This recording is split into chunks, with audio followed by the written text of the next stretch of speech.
మనం ఏమనుకుంటున్నాం అంటే గింతగానం పెద్ద లైట్లు పెట్టిండు సురేష్ సార్, మనం ఎక్కడ చీకట్లు ఉన్నాం మేడం అని అనుకుంటారు. దాని అర్థం అది కాదు. చీకటి అంటే నీ అంతరంగంలో చీకటి ఉంది, బయట కనిపించేదంతా శాశ్వతం అనుకొని తమసోమ జ్యోతిర్గమయ అంటే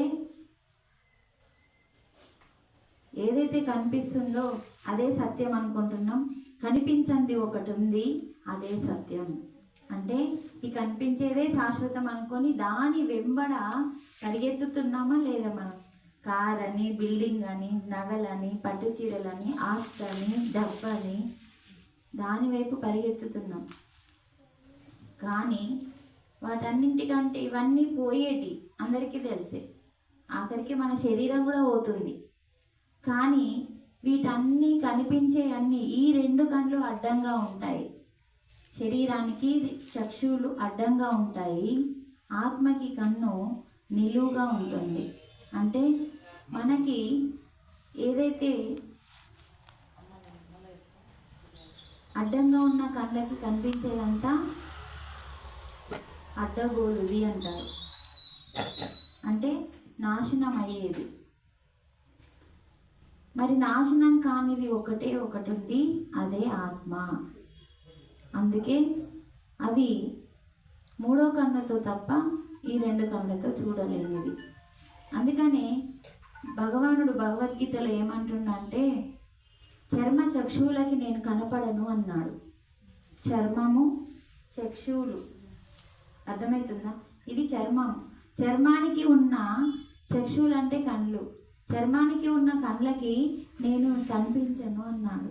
చూడండి ఎంత చెప్తున్నాడు. మరి దేనికి కనిపిస్తాను? ఆత్మకి ఒక కన్ను ఉంది, ఆ కన్ను పేరే దివ్య చక్షువు. చర్మ చక్షువు, దివ్య చక్షువు. దివ్యం చూడండి, పేరే ఎంత బాగుంది, దివ్యమైంది. దివ్య చక్షువు అంటే అంతా దివ్యాన్ని చూపించేది, నాశనం కాని దాన్ని. దివ్యం అంటే ఆత్మ, పరమాత్మ. పరమాత్మను చూడడానికి ఈ రెండు కళ్ళు చాలవి అంటారు. అందుకనే దివ్య చక్షువు అనేది మూడో కన్ను. మనకు మూడు కళ్ళు ఉంటాయి.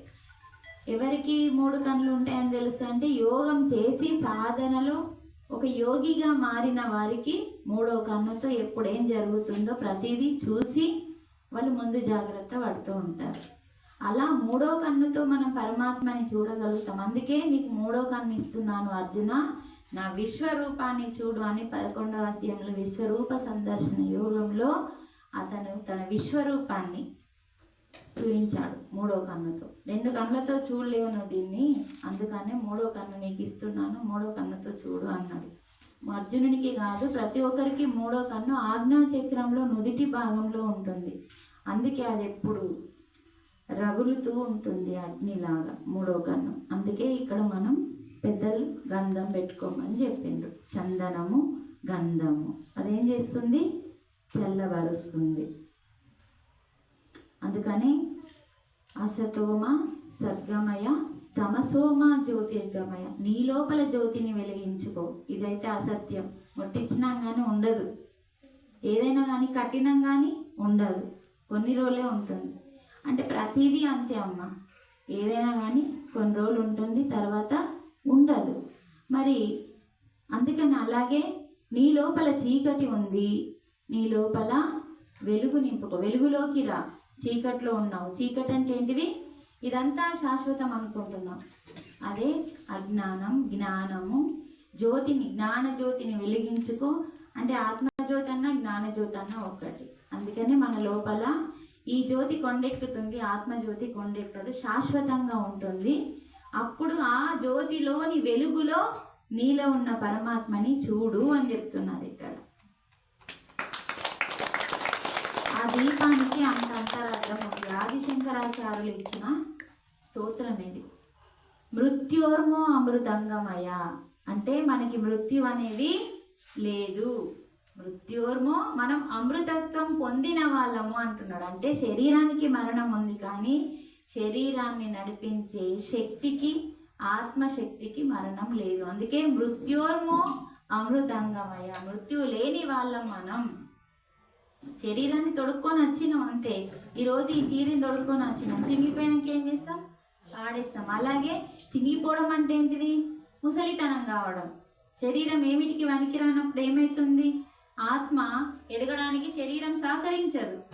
అందుకనే ఆ ముసలి శరీరం నుంచి ఆత్మ వెళ్ళిపోతుంది. మరి కొన్ని యవ్వనంతో ఉన్న శరీరాలు కూడా చనిపోతాయి కదా.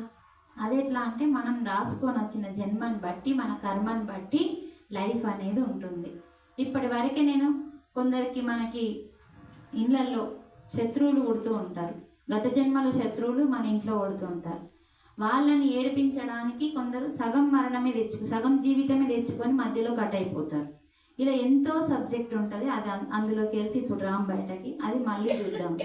అందుకని ప్రతిదానికి ఒకటి ఉంటుంది. కొందరు పుట్టి చనిపోతామని వస్తారు, వాళ్ళ సోల్ డిజైన్ అది అన్నట్టు. కొందరేమో మధ్యలో యాక్సిడెంట్ అయ్యి లేకపోతే ఏదో ఒకటి జరిగి చనిపోతారు. కానీ బలవంతంగా చనిపోయే మరణానికి ప్రకృతికి సంబంధం ఉండదు. దానివల్ల ఇంకా మనము దారుణమైన జీవితాన్ని తీసుకుంటాం. దానివల్ల ఇంకా పాపం కలుగుతుంది. అంటే బాకీలైనాయని లేకపోతే అవమానించారని ఆత్మహత్య చేసుకుంటాం కదా. అలా జరిగితే అది పాపం, మరణం. దానికి ఇంకా పాపం చుట్టుకుంటుంది. బలవంతంగా చనిపోవద్దు. దానికి అది మరణం వస్తే వేరు. సడన్గా పోయినావు, యాక్సిడెంట్ జరిగి సడన్గా మరణం. అది సడన్గా పండుకున్నావు, అక్కడనే చనిపోయాను. బాత్రూంలోకి పోయినావు, అక్కడే చనిపోయాను. హార్ట్ వచ్చింది సడన్గా, అదంతా సహజంగా జరుగుతున్న మరణం. అందుకని ఇక్కడ మృత్యోర్ము అమృతంగమయ, మృత్యు అనేది మనకి లేదు. మనం అమృతత్వము కలిగిన వాళ్ళం కాబట్టి ఆత్మకి మరణం లేదు. మనం శరీరం కాదు, ఆత్మస్వరూపులమని తెలుసుకొని ఆత్మ భావనతో జీవించడమే జ్ఞాన తపస్సు అని చెప్తున్నారు. ఏ భావంతో జీవించాలి? ఆత్మ అనే భావంతో. నేను ఆత్మనే, నాలో ఉన్నది ఆత్మనే, ఎదుటి వారిలో ఉన్నది ఆత్మనే, మూగ జీవిలో కూడా ఉన్నది ఆత్మనే అన్న భావంతో జీవించమంటున్నాడు. కానీ మనం ఏ రకంగా జీవిస్తున్నాము? మలినమైన మనస్సుతో జీవిస్తున్నాము. మలినమైన మనస్సు అంటే ఆ మనస్సులో ఏముంది? కామ, క్రోధ, లోభ, మోహ, మద, మాత్సర్యాలన్నీ 6 చెడు గుణాలు. అంటే మనకు సంబంధించిన గుణాలు కావు, రాక్షసులకు సంబంధించిన గుణాలు. కాబట్టి వాటితోని మనం జీవిస్తున్నాం. కాబట్టి అదిన్ని తొలగించుకోమంటుండు సాధన ద్వారా. అప్పుడు నువ్వు ఆత్మ భావనకి వస్తావు. అందరిలో ఉంది ఒకటే దైవము, నీలో ఉంది, నాలో ఉంది. నిన్ను అవమానిస్తే నన్ను అవమానించుకున్నట్టే అన్న స్థితికి రావాలి అన్నాడు. నిన్ను తిడితే నన్ను తిట్టుకున్నట్టే, అక్కడ ఉంది నేనే, ఇక్కడ ఉంది నేనే, అంతటా ఉంది నేనే అన్న యొక్క ఆత్మ భావనతో ఎప్పుడైతే జీవిస్తావో నీకు తపస్సుతో పని లేదు అంటున్నాడు. అంటే ధ్యానంతో పని లేదు నీకు. ఆ స్థితి రావడం కోసం ప్రతి ఒక్కరము రోజు ధ్యానం చేయాలి. ధ్యానం చేస్తే ఆ స్థితికి మనం వస్తాము అని చెప్తున్నాడు ఇక్కడ. అందుకని మనము మన స్థితిని దాటాలి. అలాగే మనస్సుని స్థితిని దాటడం అంటే ఏంటిది? మనస్సుని శుద్ధి చేసుకోవడం. శుద్ధి చేస్తే ఏమవుతుంది? ఫస్ట్ చూపించాను కదా, మనసు చంచలంగా ఉన్న మనసుని సాధన ద్వారా ఏమవుతుంది? నిశ్చలమవుతుంది. మనం పదే దాన్ని పట్టుకొని ధ్యాసతో ఉంటే చాలు, అది ఒక ప్లేస్కి వచ్చేస్తుంది. ఇప్పుడు ఇంకా పరిగెత్తిన మనసు ఇప్పుడు ఒక ప్లేస్కి వస్తుంది చేయగా. ఎప్పుడైతే మనసు మన యొక్క స్థితమవుతుందో, ఒక ప్లేస్లో ఉంటుందో, అది శుద్ధి కాబడుతుంది, నిర్మలం అవుతుంది. ఆ తర్వాత ఏమవుతుంది? శూన్యమవుతుంది. అందుకని మన లోపల అంతరంగంలో ఉన్న మనసు ఎప్పుడైతే శూన్యమవుతుందో, బుద్ధి అనేది వికసిస్తే, ఎప్పుడైతే బుద్ధి అనేది వికసిస్తుందో ఆత్మకి సంబంధించిన మంచి కర్మలు చేస్తాం. అప్పుడు ఆత్మకి దగ్గర అయినప్పుడు మనం ఆత్మస్థితిలో జీవిస్తాం. అదంతా జరగాలి అంటే రోజు ఇలా మీరు సాధన చేస్తే ఆత్మ దగ్గరికి మనం ఎప్పుడైతే వెళ్తామో పరమాత్మ దగ్గరికి అయినట్టు. మనం ఆత్మ గురించే తెలుసుకోవట్లేదు, బుద్ధి లేదు, బుద్ధి గురించి ఇది చేసుకోవట్లేదు. కేవలం మనసు స్థితిలో, అంటే మలినంగా ఉన్న మనసు స్థితిలో జీవిస్తున్నాం కాబట్టి అన్నీ మనకి కర్మలు అంటుతున్నాయి. అందుకని ఇక్కడ మనకి ఏం చెప్తుందంటే, యథా యదా హి ధర్మస్య గ్లానిర్భవతి భారత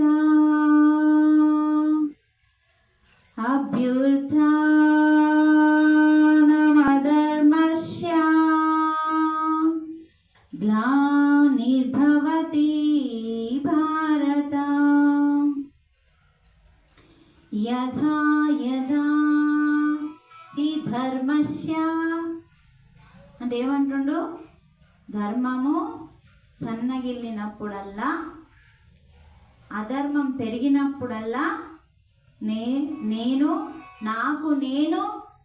సృష్టించుకొని భూమి మీదకి వస్తాను అంటున్నాడు ఇక్కడ.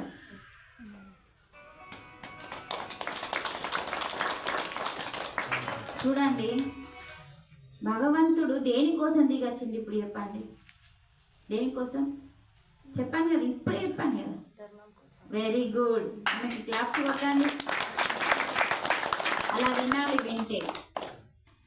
ఎందుకంటే ఇప్పుడే చెప్పాను కదా, ధర్మం సన్నగిల్లితే అధర్మం పెరిగినప్పుడు నన్ను నేను సృష్టించుకుంటాను అన్నాడు. అక్కడ అదే కదా, ధర్మం సన్నగిలితేనే కదా వచ్చింది. అంటే ధర్మం తప్పుతున్నాము. ఎవరు తప్పుతున్నారు? కోడి మేకనా? మనుషులు, మానవులు. మరి ఇక్కడ ఒక్కసారి ఆలోచిద్దాం. దైవము ధర్మం కోసం వస్తుంది. ఆలోచించండి. ఇప్పుడు దైవం దేనికోసం వస్తుంది అంటే ధర్మం అంటేనే దైవము. మరి మనం ధర్మాన్ని పాటించట్లేదు, భగవంతునికి ఎట్లా దగ్గర అవుతాం? శరీర ధర్మం ఉంది, కుటుంబ ధర్మం ఉంది, సమాజ ధర్మం ఉంది, స్వీయ ధర్మం ఉంది. ఈ 4 ధర్మాలు పాటించమన్నాడు గీతలో. సర్వధర్మాన్ పరిత్యజ్య మామేకం శరణం వ్రజ. ఎప్పుడైతే నువ్వు సర్వధర్మాలని పక్కకు పెట్టి, అన్ని ధర్మాలని పక్కకు పెట్టి, కాసేపు తినడం మానేయాలి, కాసేపు పడుకోవడం మానేయాలి, పనులు చేయడం మానేయాలి, మాట్లాడడం మానేయాలి, ఆలోచించడం మానేయాలి, దేని గురించి ఏమీ చేయకుండా కాసేపు పక్కకు పెట్టి స్వీయ ధర్మము అంటే, స్వీయ అంటే నీ సొంత ధర్మము, ఇదంతా కుటుంబం కోసం, సమాజం కోసం, నీ శరీరం కోసం. నువ్వు శరీరంగానే కాదు, మరి నువ్వెవరు? ఆత్మ. అది స్వీయ ధర్మం అంటే. అంటే ఆత్మ ధర్మాన్ని పాటించు అంటున్నాడు. అందుకని ఇక్కడ ఆత్మ ధర్మాన్ని పాటించాలంటే ఆత్మ ఎక్కడుంది? మనలో. మరి మనం ఇప్పుడు ఏడుకోవాలా? మన లోపలికి, మన లోపల. వెరీ గుడ్, ఆన్సర్ బాగానే ఉంది. చెప్పండి, ఎక్కడికి వెళ్ళాలి? Very good. మన లోపలికి ఎట్లా వెళ్తాం మరి? ఈ తలకాయ మొత్తం మన లోపల పడుతుందా? శరీరం పట్టాల్సిన